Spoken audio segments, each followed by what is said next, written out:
Hello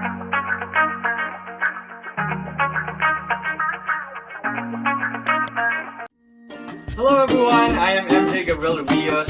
In the last video, together with my group mates, we tackled the major landmarks in the development of pharmacology. So in this video, we will talk about the drug screening and how it's done. Before choosing a candidate medicine to forward to clinical trials, prospective pharmaceuticals are discovered and refined via the drug screening process. It describes the investigation of chemicals or other materials such as extracts and fluids to assess their pharmacological activity and pharmacodynamic characteristics. Finding the actual pharmacologically active drug candidate for a specific effect is the goal of drug screening. So why is it important that drugs are needed to be screened? Drugs are screened for us to learn about the pharmacological activity of novel or unknown chemicals, examine the role of endogenous mediator, calculate and or specify the toxicity and or undesirable effect. There are different types of drug screening: simple screening, program screening, and blind screening. Simple screening involves testing a chemical or drug candidate for one or two specific predetermined pharmacological activities. For example, blood glucose level for hypoglycemic activity, zone of growth of bacterial growth for antibacterial drugs, and many more. Simple screening only has one or two comparable tests to identify compounds with a certain attribute. There is also just one way to allocate the substance.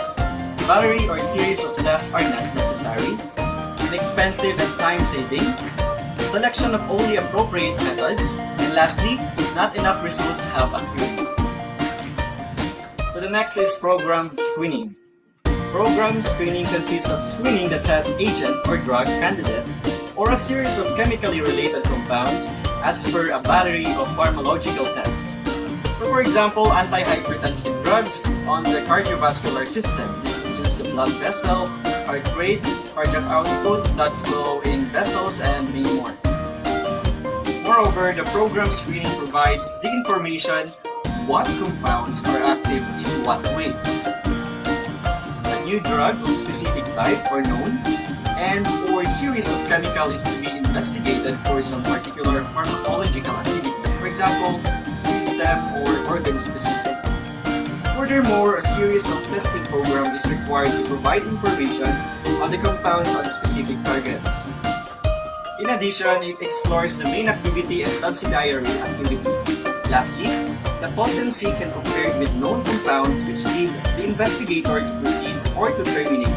More limited and blind, a precision is expected. This procedure is adopted when there is no prior pharmacological or chemical knowledge of the test compound or a new compound.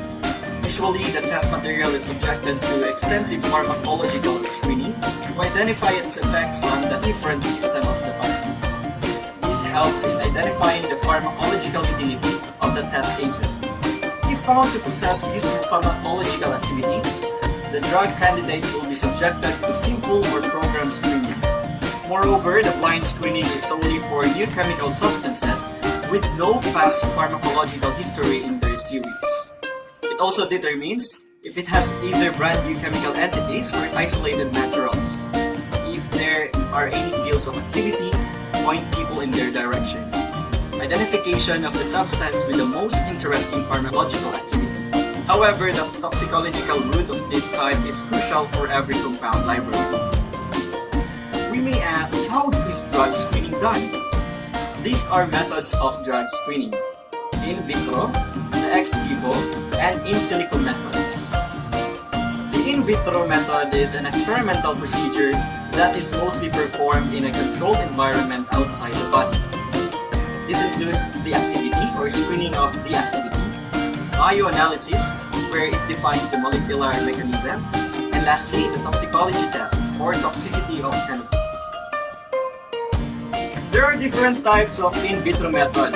The first one is biological assay that will utilize tissue or organ for studies.